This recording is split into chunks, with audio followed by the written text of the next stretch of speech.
In this video, I'm going to show you a few different examples of possible ways that you could lay out the lettering for your book title. So for the first one, I'm going to show you quite a simple layout. We've just got two words here and the words are going to be centred with the word "the" directly above the word "hobbit". So now I've decided on my layout, I'm going to start drawing in the guidelines for my letters. And because I want my letters to be centred, I'm actually going to start from the middle and work out the way.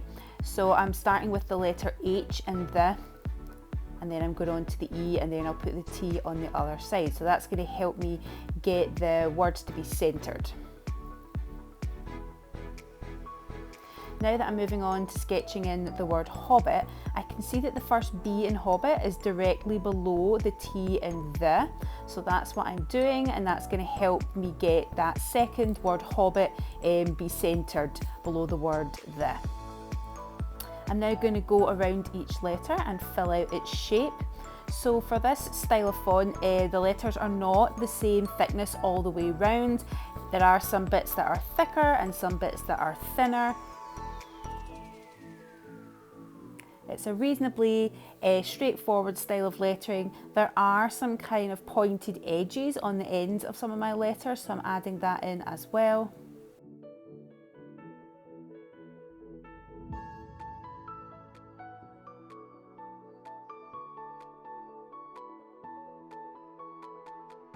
So you can see sometimes I'm turning my paper round when I am sketching a curve to help me to get us a better angle so I can move my pencil in a way to help me sketch a smooth curve for that B.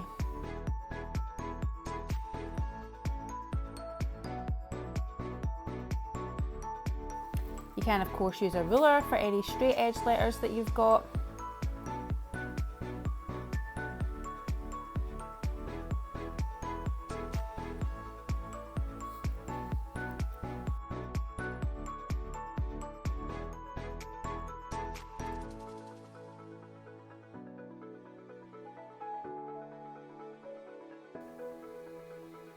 You're also going to want to consider the size of your letters. So here I'm actually making the first letter a little bit larger, that H. It's actually going to go up above the height of the other letters, and it's going to go a little bit below that baseline that the other letters are sitting on. So you might see that quite often in a book title for the first letter of a word. That might be something that you want to do for yours. Now I'm happy with the shape of my letters, I'm just going to rub out all of my guidelines.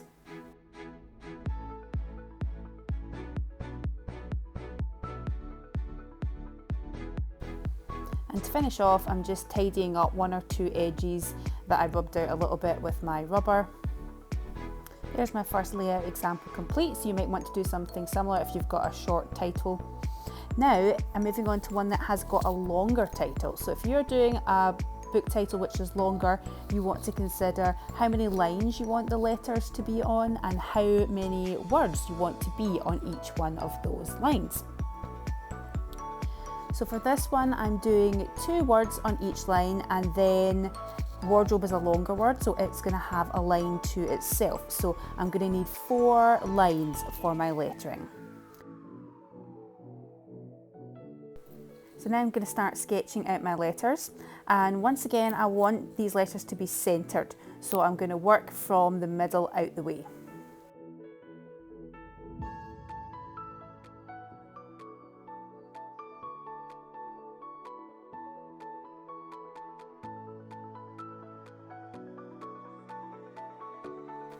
You're also going to want to consider the size of your letters and whether or not you want all of the words to be the same size, or like this one, we have some words that are smaller than others. Also, the first letter of some of the words are larger than the rest of the letters in that word. So the T, the L and both of the W's are bigger than the rest of the letters in that word. You may also want to make all of your letters block capitals, like this example, or you might want to do a mixture of uppercase and lowercase letters for your book title. Now that I'm happy with my layout, I'm going to start filling out the shape of each one of my letters. So this is a much fancier font than the one that I did previously. You can see things like that T is quite a complex letter. It's got that kind of big curly tail on it. So I'm having to look really carefully as I'm filling out the shape of each one of these letters. And once again, they're not the same thickness all the way around. There are some thinner parts and some thicker parts. And then, like I said, some letters are much fancier than others, like that capital L has got a sort of long wavy tail which actually goes down below the baseline that the other letters are sitting on.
And there's my second example complete of a possible layout idea you could use for your book title.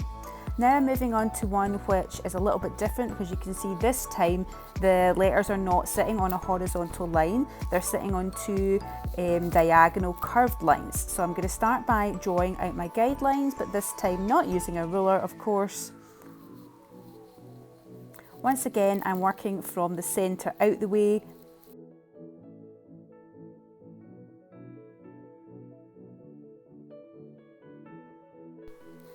Now that I'm moving on to the second line, I can see that the K of mockingbird is directly beneath the K of kill in the first line. So that's what I'm doing. I'm lining up those two letters. So this time you can see we've got a mixture of uppercase and lowercase letters. So I'm trying to make sure that all of my lowercase letters are the same size. You can see we've got a couple of fancier letters, like that G has got a big long curly tail, and the stem of the B is curled over as well.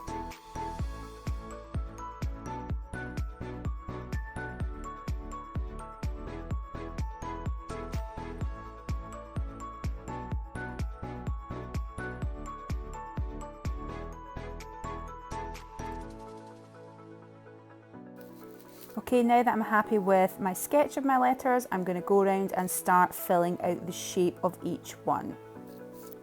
This is a bit of a trickier font because we can't use a ruler for any of the letters. We don't really have many straight edges. You can see the style of this font. The letters are much more curved, so I'm having to do it completely freehand.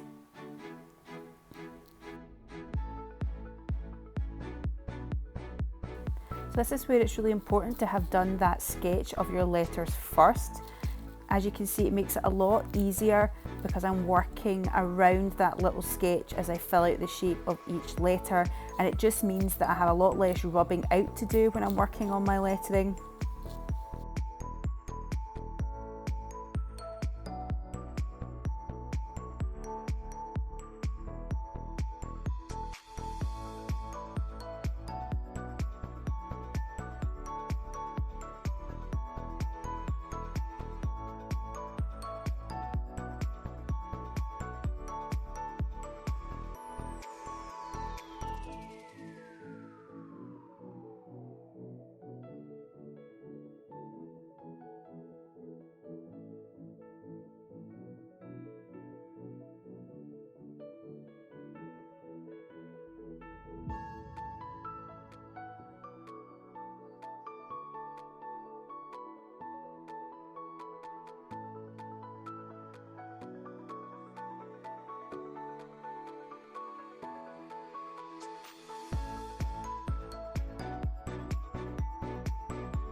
So there's my third example, just to show you an option that's not laid out on a straight line.